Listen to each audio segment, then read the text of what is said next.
Okay, this is the Pure Geog Sec 3 Pure Geog class Minitest 5 question analysis. Question is: tourism is the most important benefit of living near volcanoes. How far do you agree with this statement? Explain your answer. Worth 8 marks. Typically, this is your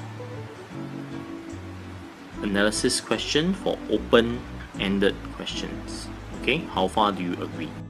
For paragraph 1, what we are looking for is for you to firstly state your stand. Do you agree to a large extent? Do you agree to a small extent? The stand must be stated first. This is answering the question. After you've done that, explain the given factor.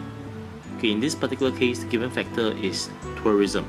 So you need to explain what tourism is, and more importantly, you have to indicate the link between the factor, which is tourism, and the benefits that locals enjoy as a result of this factor being present.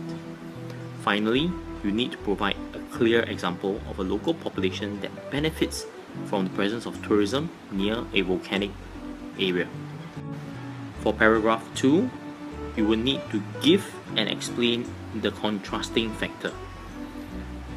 Contrasting factor can be any other benefit that local people who live near volcanic areas benefit from. After you have given and explained what the contrasting factor is, you need to indicate now the link between the factor and the benefits that the locals enjoy because of its presence.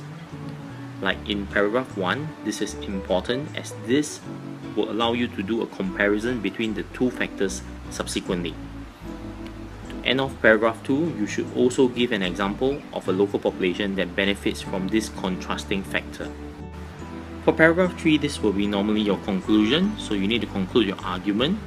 You need to remember you have to angle your conclusion to show that your original stand is supported by the two factors that you have explained and listed, the given factor as well as your contrasting factor.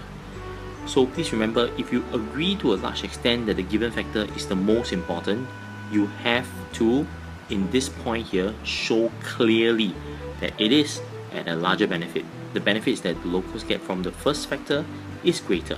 However, if you choose to say vice versa, the other way around, you have to argue that your contrasting factor gives greater benefit to the people living in the area.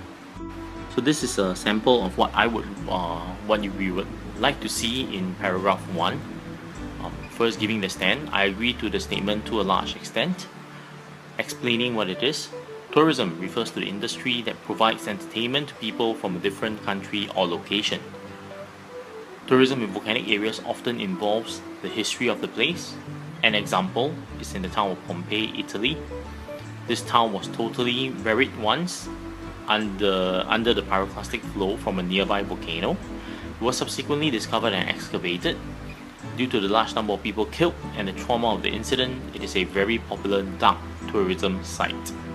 For locals in the area, they gain greatly from this tourist site through conducting tours for visitors, hiking trips up the mountain to view the beautiful scenery of the area, to selling souvenirs for tourists.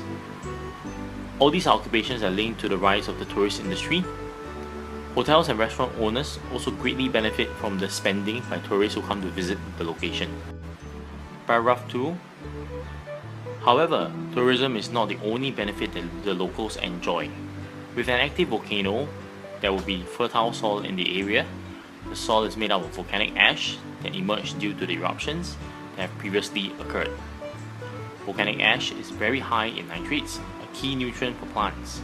When farmers cultivate the land near a volcano, the efforts and inputs are minimized, while the crop yield is often very much better than cultivating elsewhere.